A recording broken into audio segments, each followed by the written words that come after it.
look. But if they got a woolly mammoth, there's a secret compartment door back there. I'm not afraid to say this anymore. Maybe I'm crazy. Hoo hoo, cuckoo, whatever. So we go behind the woolly mammoth display. We walk into this back entrance, and we're single file line.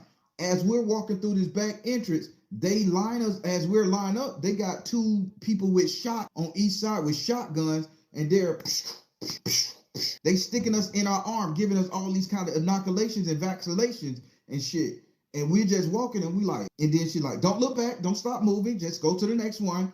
And she directing us, and we, and it's hurting. Our arms are fucking, battered and bruised because we took about 20 different shots. So then when they get us back there, they make me lay on the table. They make the Asian girl lay on the table next to me. And when they make the Asian girl lay next to me on the table, like that, I'm looking up, so I look over at the Asian girl, and the Asian girl ain't smiling no more. So she's terrified because she's picking up me. I'm curious. I'm like, man, this is a lab. This is a lab. So people in white coats with clipboards and shit, they come and they sit up there and they run some kind of test. They grab me by the throat with two hands like this, with these two pictures. They grab me right here, like my Adam's apple. They grab me right here and they squeeze it. So I'm like, and they made me choke. When I choked, they took my uvula. They like put a hook in my throat, lifted up my uvula, and they hit it with something. And I was gag. But then they rubbed me on the chest and gave me some apple juice. Something that tastes like apple juice, but it was medicated apple juice. Right when they done me like that, they said it's okay. So then they went down and they took off my shoes. I remember my shoes. I had on some. I think they was Buster Browns. That was a name brand shoe back in the day. It's a joke now. I had on a nice pair of Buster Brown's shoes with the scrap on them. And they took off my shoes and they slid off my sock on my right leg. And they stuck something in the bottom of my right leg. In the bottom of my right foot, the heel. And it was so painful that for 3 days when I got back, I couldn't walk. I couldn't play. It was like a bone spur was stabbing me every time I walked. So I was tippy-toeing and stuff. And my mom was like, oh boy, you done sprung your foot. Don't have me take you to the doctor and all that stuff there. But I didn't sprain nothing. This is what they did to me. My arms were sore. She was like, go get me a glass of water out the kitchen. And I couldn't lift my hand for nothing when we got back. It was like everything was abused on both sides. And she like, just go lay down with your fat ass. I had a pretty abusive mom. Don't mind that. So now this is after I come back. But while I was there, so they got me on the table. They put something in my throat, in my uvula, the little dangly thing, and then they put something in the bottom of my ankle, okay? And I'm like, shit, something right. And as a kid, I always started having vivid dreams and real imaginative thoughts, and everything just got scary and crazy. I was very intelligent at the age of 6. But then after I come from after that 6th grade trip to the Sanford Zoo, aka Smithsonian Museum, aka Washington D.C. Secret chamber under the Smithsonian Museum, allegedly, they told my mom, they like, well, I'm sorry, your boy just ain't intelligent enough to be passed to the next grade. So what we're going to do, we're going to put him in special ed. We're going to send him down the 100 hallway, and he's going to have one teacher for all his courses and all that stuff. So now I'm at Ivy Lane Elementary School. I think it was the 300 hallway or the 100 hallway. I can't remember. I'm sorry. And they put me in special ed class. So while I'm in special ed classes, I'm doing my job. I'm doing my job. I'm coloring 90% of the day. They give you a picture of a tree, and then they will give you a picture of a tree with a squirrel in it, and then they'll give you the smaller box of the tree with the squirrel in it on the side, and they would say, hey, color this. So, I'm coloring. I'm in the class with the little Asian girl, by the way. Everybody that went on the trip, all those kids that went on that trip are in this class. Special education, special needs student, right? So I'm coloring the tree, and for some odd reason, I talk real slow. I used to have a stuttering problem. Not a stuttering problem. It was really slow. They say I had my grandmama and my mama said when I was born with a veil over my eyes because my eyes was real squinty like this.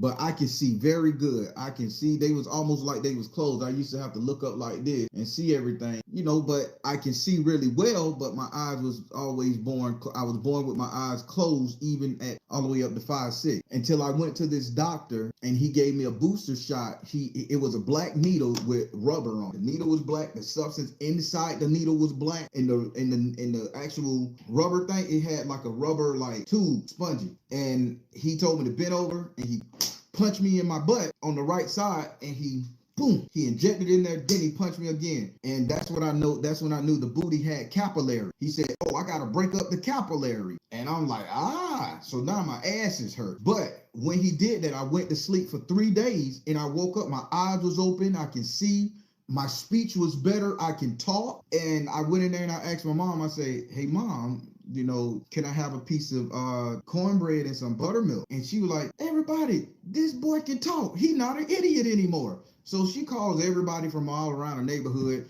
asking me what's going on. God, Jesus Christ, fix me, right? And I was like, okay, my eyes open, I'm looking around. They asking me to read this, read that, read this, all this right, 6 and 7. Read this, read that. So I'm reading the Bible.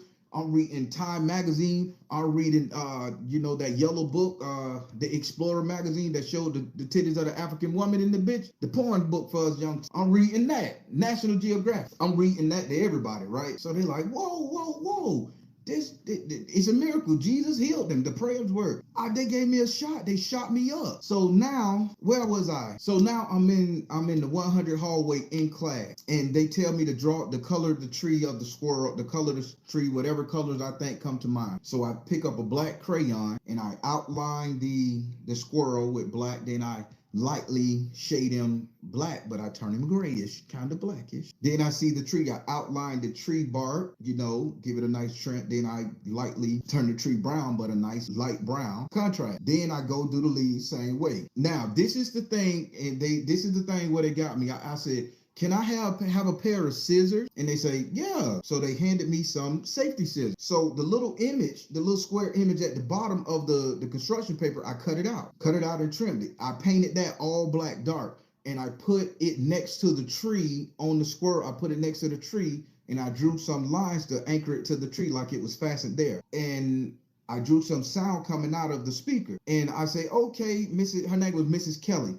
I say, Mrs. Kelly, I'm done. She come over to me and she says, what are you doing? I said, why did you put that there? That wasn't part of the assignment. I said, I just wanted the squirrel to have some music to listen to. She goes and she gets on the phone and she calls the principal. The principal calls somebody else. 3 guys walk in that classroom with black suits. One guy had on a gray suit with a red bow tie, like bow tie. The other ones had on black suits like Men in Black. It was those 2 guys, the guy with the gray suit and the red bow tie, the principal of the school, and Mrs. Kelly, the teacher. So they looking at me and they was like, they said, why would you do that again? I say, well, that's the speaker box. And I say the squirrel, and I'm telling them, I'm 6 years old, 7 years old probably. I say, I thought the squirrel would like to have some music to listen to while he collect this nut. And I'm talking slow because I'm terrified. You got 5 white adults around you that you don't know of, and two of them look like they just stone killers. I'm freaking the fuck out here. So I'm like, I just wanted him to have some music. And I'm like, did I do something bad? So now I'm finna cry because I'm like, oh, fuck. I fucked up. I didn't follow the rules. So they called my mom and my grandmother. So when my mom come down there, we all in the room together. They pulled me to the side to another room directly across the thing because I stayed in the 100 hallway. Pulled me to another room in private. All these guys, plus the teachers, the principal, and my mom is sitting there. So they said, hey, Mrs. So-and-so, this is what your boy did. So I'm thinking I'm finna get my beat, because they done called my mama down there. I done interrupted her soap operas. Bitch, So she was like, that boy too stupid. She just started insulting the fuck out of me. At that point, I heard the guy in the gray suit with the red bow tie say, shut your fucking mouth, bitch. He calls my mother out. Shut your fucking mouth, bitch. And I'm like, don't nobody talk pat ass like that. He said, why are you calling him stupid? Do you know what he is? Do you know what the fuck he is? And my mom was like, and they said, he should not be in your fucking care. And he said, I recommend this boy be put in foster care right now from this abusive bitch. The principal like, hey, hold up. we can't do that. He said, I'm going to tell DCF, Department of Children and Family, to investigate this woman for abusing this boy. He is a genius. I'm 6 years old. I don't know. I just hear them arguing with my mom. So the principal said, okay. So the two guys that was wearing the black suit, they was his escort. So they escorted him out. He went and talked about 4 or 6 other kids who had done something similar to me. And then he was like, I'll be back. I never seen him again. But by then, Miss Kelly had already like removed me from the 100 hallway, and she put me with the advanced class. Now, in the advanced classes, there was a little Asian girl. We literally went to elementary school together from 1st grade all the way up to the 5th grade before I got into the 6th grade. So now I'm growing up after taking this tunnel train to Washington, D.C., Smithsonian, mysterious museum that got inoculated with everything